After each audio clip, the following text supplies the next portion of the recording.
हैं गिद्ध के बारे में सर। जैसे कि मैंने सुना है कि लकड़ी खाल में कई जगह आपने अपने रिसर्च भी किए हैं कि यहाँ पर गिद्ध हैं, अवेलेबल हैं। तो सर अगर मैं मुझे जहाँ तक नॉलेज है कि गिद्ध काफ़ी समय से विलुप्त होते जा रहे हैं, तो सर उनके लिए बचाव के लिए और किस तरह को बचाया जाए और किस तरीके से गिद्ध कहाँ पर देख सकते हैं, इसके बारे में थोड़ा जानकारी देंगे सर आप?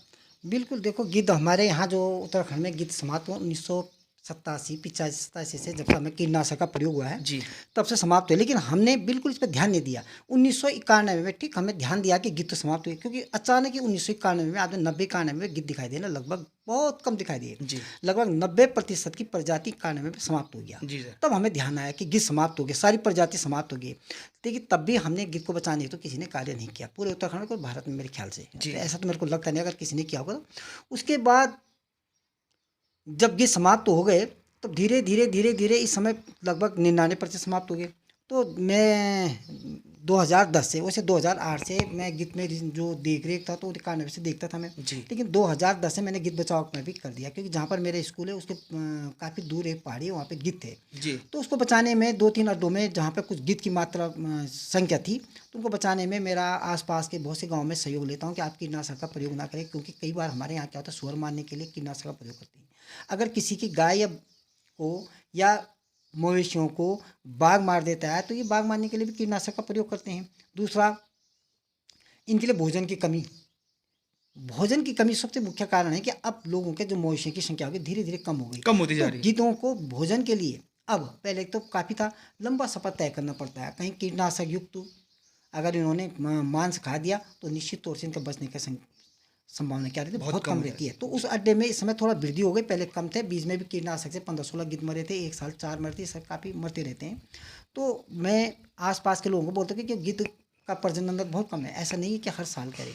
तो इसलिए इनको बचाना जरूरी है, क्योंकि जी हमारे पर्यावरण के सफाई नायक हैं। हाँ, हाँ, पर्यावरण के हाँ, सुपर तो इन्हीं तो को कहा जहीं जाता पर है। भी मवेशियाँ कुछ चीज़ हमारा तुरंत उसका भक्षण कर देती हैं। लेकिन हम लोगों का अब काफ़ी लोग इसमें मेरे ख्याल से अब जुड़ेंगे, करेंगे, कुछ ना कुछ लोग जागरूक होंगे तो इनको बचाने की कोशिश करें, क्योंकि एक व्यक्ति किसी को मुश्किल है। मेरे अगर मैं काम कर रहा हूँ तो काफ़ी लोग जब जुड़ेंगे, सब लोग ध्यान देंगे तो निश्चित गिद्ध बचेंगे। तो इस समय 3-4 प्रजातियाँ हैं गिद्ध के बचे हुए। पहले 10 प्रजातियाँ हमारे उत्तराखंड में थी, जी 1-2 बाहर की प्रजातियाँ भी आती थी जी उसमें।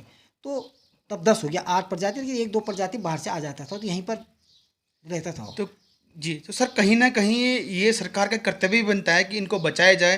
कहीं न कहीं सरकार अपने स्कीमें निकालती रहती है इन चीज़ों के लिए कि पक्षी बचाओ, ये बचाओ, सो बचाओ। अभी बर्ड फेस्टिवल भी हुआ था बिल्कुल। कि बर्ड फेस्टिवल का मतलब यही है कि आप पक्षियों को बचाओ, आप जन-जन तक वो जागरूक में हुआ, जन-जन तक वो बात जाए कि पक्षियों को किस तरह बचाया जाए, किस तरह से पक्षियों को एक नया जीवन दिया जाए। तो बिल्कुल, कहीं न बिल्कुल, कहीं बिल्कुल। वो संदेश है हमारी पब्लिक के लिए भी, हमारी जनता के लिए भी।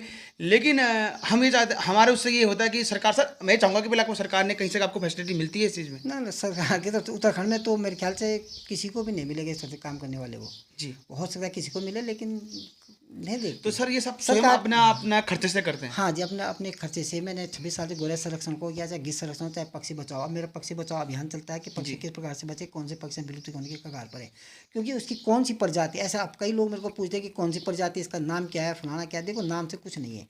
जो भी पक्षी का नाम है, वैज्ञानिक नाम है क्या, उसको केवल बच जाएगा तभी, जब बचेगा तभी तो हम उसका नाम जानेंगे। Right sir. ठीक। अच्छा, गिद्ध की प्रजाति है, कौन सी प्रजाति है, कहाँ पाया जाता है, ये नहीं है। गिद्ध की जो भी प्रजाति है उसको बचाओ, जब जी बचेगा दिखेगा तब हम उसका नाम जानेंगे, हाँ तब पता चलेगा कौन सा गिद्ध है। अभी नाम की कोई ज़रूरत नहीं है। अभी जी केवल हमारे पास जो खाकी है या सफ़ेद गर्दन वाला है, काला वाला है, तो ठीक है ना, 3-4 प्रजाति शेष रहेगी, जिनमें हिमालयन जो ग्रिफन है खाकी रंग का, हाँ, उससे हिमालय ज़्यादा ग्रिफन हो कुछ गया। ज़्यादा है। तो सबसे बड़ा झुंड मैंने मतलब 2000 के बाद की बात बोल रहा हूँ मैं, शुरू में तो काफ़ी देखो, लेकिन 2014 में मैंने 120 गिद्धों का झुंड देखा था। जी सबसे बड़ा झुंड था वो। तो धीरे धीरे उसमें भी कमी आ गई कहीं ना कहीं से, क्योंकि एक बार ये हल्द्वानी के टैबे का तो विषैला भैंस खाने से करीबन 19 मरे थे। जी और उसके बाद धीरे उस झुंड में लगभग इसमें 70 हैं करीबन। अब धीरे धीरे उनकी संख्या में भी कमी आ रही है। जी। तो कहीं न कहीं सर आप गौरैयों से लेकर हो, चाहे गिद्ध संरक्षण से लेकर, कहीं न कहीं आप एक प्रकृति को एक नया जीवन दे रहे हैं और प्रकृति के लिए इतना बहुत बड़ा कार्य कर रहे हैं और बिना किसी स्वार्थ के, ना किसी भाव से और अपने स्वयं के खर्चे से आप इतना बड़ा कार्य कर रहे हैं। तो सर आप महान हैं और आप इतना अच्छा कार्य कर रहे हैं। भगवान आपको आगे तरक्की दे और thank you so much sir, आपने मुझे मौका दिया, आपने चैनल में, मेरे चैनल में बोलने के लिए। धन्यवाद। तो धन्यवाद sir, thank you so much sir.